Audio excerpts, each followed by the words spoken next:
My name is Chris Bottoms, and this is a presentation on G4S's previous controversies and how to use the IMC to rectify those mistakes.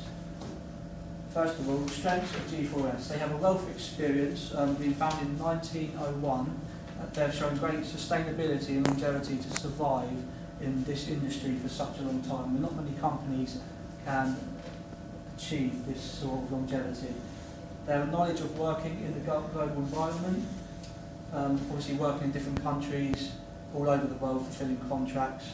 They have a knowledge and experience in how the UK and other governments run things, which is a very useful knowledge of how, because with knowledge of government allows them to get these big corporate contracts like the Olympics, and they are seen as an international leader in security industry. Right, I'm just going to go through their stakeholders. Their stakeholders include customers, employees and representatives, investors, industry bodies, government legislators, and experts. Now, G4S has had a lot of controversies through their time, and I'm just going to go through a few of them.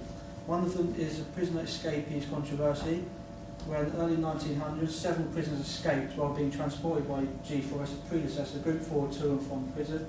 And just last year, 2 prisoners escaped from custody after the G4 prison van that they were travelling in was hijacked by an armed gang. Now, there's a detention centre controversy, where they have received hundreds of complaints from illegal immigrants held in G4S detention centres. And G4S actually runs 3 immigration detention centres and received more than 700 complaints in 2010, and including allegations of assault and racism, which had only 25 against its staff were upheld. Most common complaints against G4S related to lost property and poor communications. There were 48 complaints of assault, 3 of which were upheld, and there was also 2 complaints of racism that were partially substantiated, but 6 were dismissed. Now, there's a Jimmy Mubenga case, which was this guy here, where Jimmy Mubenga actually in 2010 died after allegedly being restrained by G4S guards, 3 of whom were arrested with suspicion of manslaughter, and they are currently on bail. And the security guards allegedly kept him restrained in his seat as he began shouting and seeking to resist his deportation. A post-mortem said the death remained unexplained, and since then the G4S has actually lost its deportation contract, which shows controversy can really affect G4S as they've lost a key contract there. Another controversy is the Birmingham prison incident in October 2011, where inmates in Birmingham prison, which is managed by G4S, were locked in their cells almost a day after a set of keys fitting every cell door went missing. And the cost of fitting all these locks to the cell doors and gates was estimated to be $250,000, so a stupid mistake made by one of their staff has cost them a substantial amount of money. And the most well-known controversy that they have been known for is the London 2012, where with less than a month to go to the opening ceremony, G4S, who were contracted to run the security at the Olympic Games, announced it wouldn't be able to provide the staff it said it would be able to, falling short by 3,500 personnel. So the army had to come in and bring in a load of security for them at the last minute, which was shown that and people got the idea that G4S couldn't handle these big contracts. Now, the implications of not rectifying these controversies is a continual loss of reputation. It could be a continual loss of trust and confidence, and trust is a huge factor in the security industry. So if you put a lot of trust in someone to either look after your house with the alarms, it could be looking after your shops or just events in general. It gives opportunities to other companies to take over by taking some of their big contracts, which comes into lots of job opportunities. And this could mean that another company could take advantage of G4S's controversies and its reputation loss, and gain and expand their company to a point where maybe they could take over the G4S.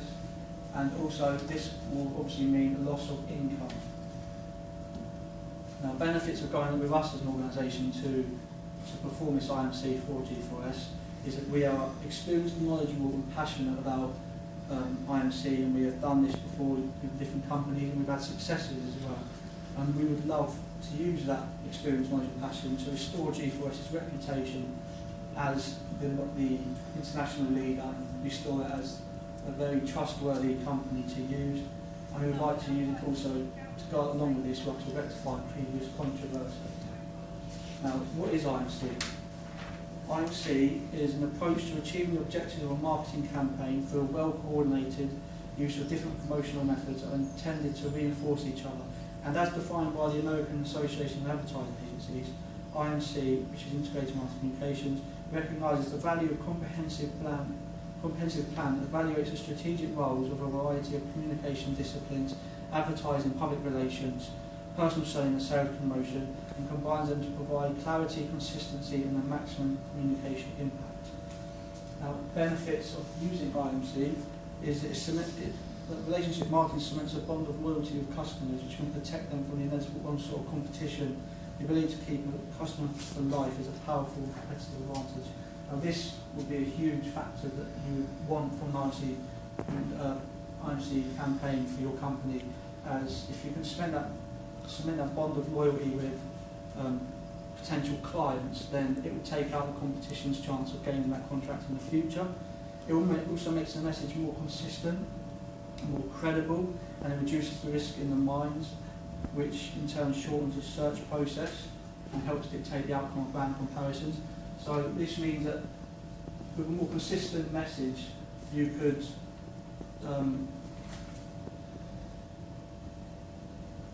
it will shorten, in the long term, it will shorten the cost, because obviously the more consistent the message, the shorter the process for the client or the buyer of choosing your company, then obviously the shorter time you have to market them and advertise to them.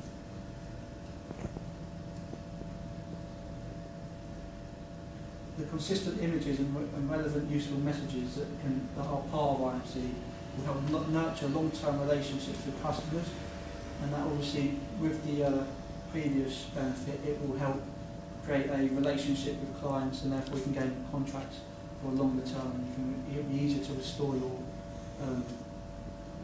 reputation.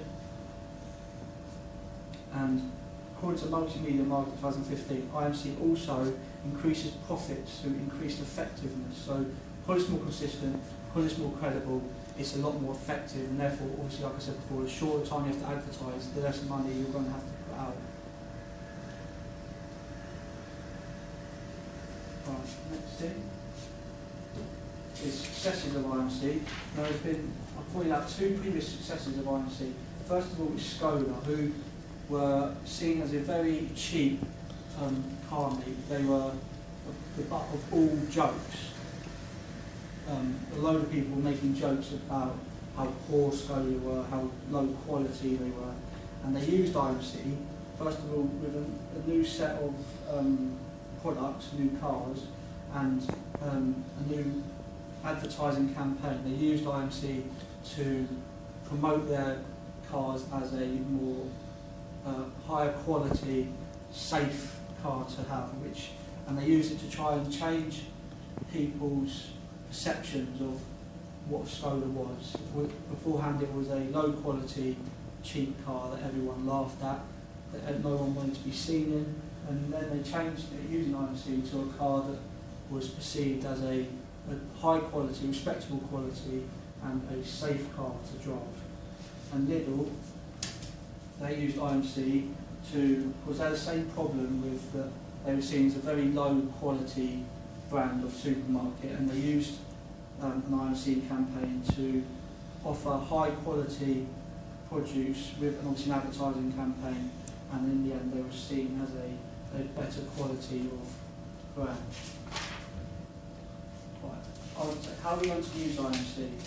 Well, I think what G4S could do is I think they could use public relations and CSR. I think they're two very important things. Public relations, as it's free, and if you can get a good PR, it can spread quicker to all over the UK and over the world. CSR, obviously, reputation has been lost, and you want to be able to gain some reputation back, and using corporate social responsibility, you can be seen as a environmentally friendly, or you can be seen doing something like respectable, and that can improve your reputation. And you also want to use direct marketing, personal selling, because you want to direct your advertising towards the clients that you want to gain trust of again. And that's what I think you need, how you should use IMC. Now, corporate social responsibility.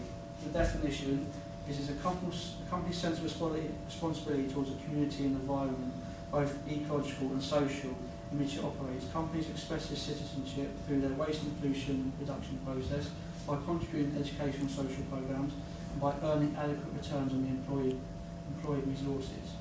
Benefits is it can create a positive image for the business and result in more customers. Often customers want to support a business that does well for the community. This is because when a customer supports that business, they are also helping themselves in the future. In addition, investors are more likely to become a part of the business because people want to invest in a business that has high ethical standards and has a stronger customer base. Also, energy saving measures or increasing sustainability will save the company energy and money in the long run. Overall CSR, corporate social responsibility, will result in winning over customers and more investors, which will give the business more money.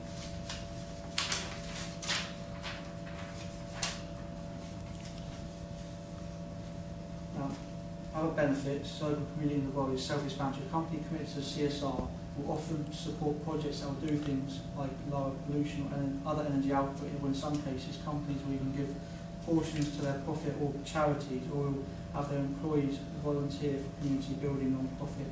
Overall commitment to CSR will help communities surround the population, but will also have a larger impact in the world.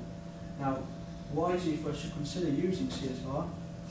I believe they should consider using CSR, as the benefits are able to help G4S to achieve their objective of building up their reputation as CSR as a well-respected strategy that businesses use to ensure that they are showing themselves in being an environmentally and fair company, which in turn builds up the reputation of that company, and this should be very useful to G4S as they want to achieve. Especially it's the fact that, like the benefits say, that customers and investors want to be seen with a company that has good CSR, and therefore if you use good CSR, you could be inviting those customers and those clients back.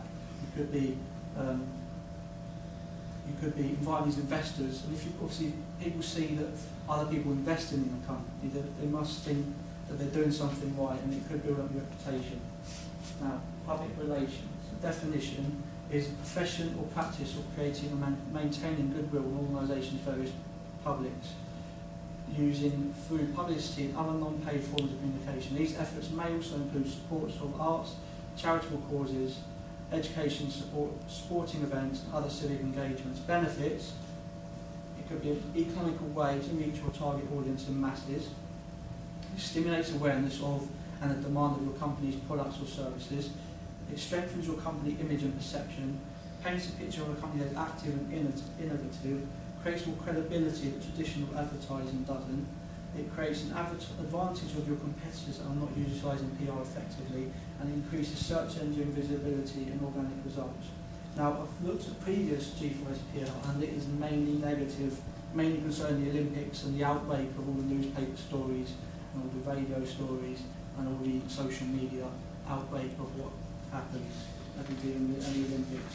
I believe that G4S could use PR, maybe conjoin it with CSR to really build up your reputation. I think it's an area that you really should be asking for. Now, I've had some examples of PR campaigns or stunts. First one is the ALS Ice Bucket Challenge.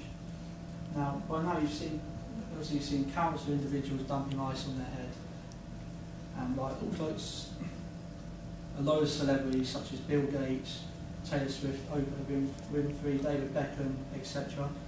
And ALS is actually a serious disease, and it used a non-profit organisation and to get this out and received $31.5 million in donations between July 29th and August 20th. So that's not even a month.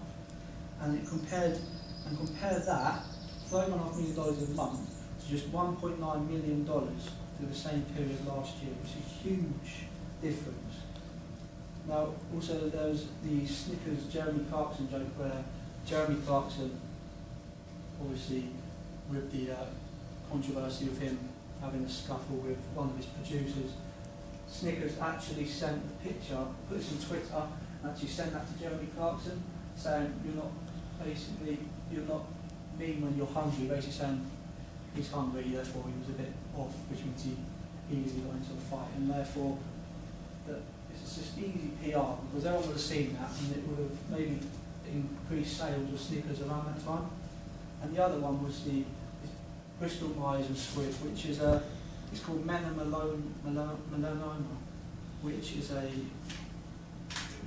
disease, and the campaign by biopharmaceuticals company Ogilvy drove awareness, and it impacted public behaviour and drove early detection efforts. To hit this market, this campaign identified NFL spokesmen and to raise awareness, set up an interactive website of educational video and details on local screenings, and gamification through a football-themed game called Football Avenue, a mobile exam room at highly attended NFL events, and leveraging the NFL's digital reach through Facebook and Twitter. And the result, after attending events, 81% of respondents said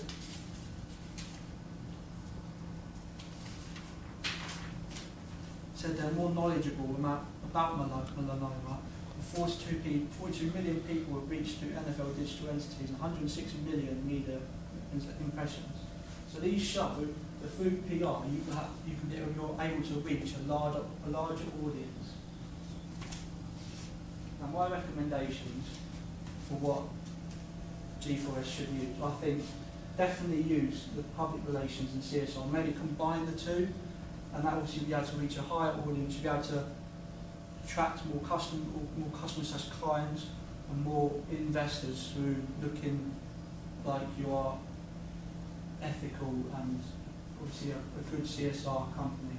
And I think you should use direct marketing, personal selling to actually target specifically the different clients, governments you want to get to, and to try and gain their trust and get back your reputation and therefore ensure future success. Is there any questions?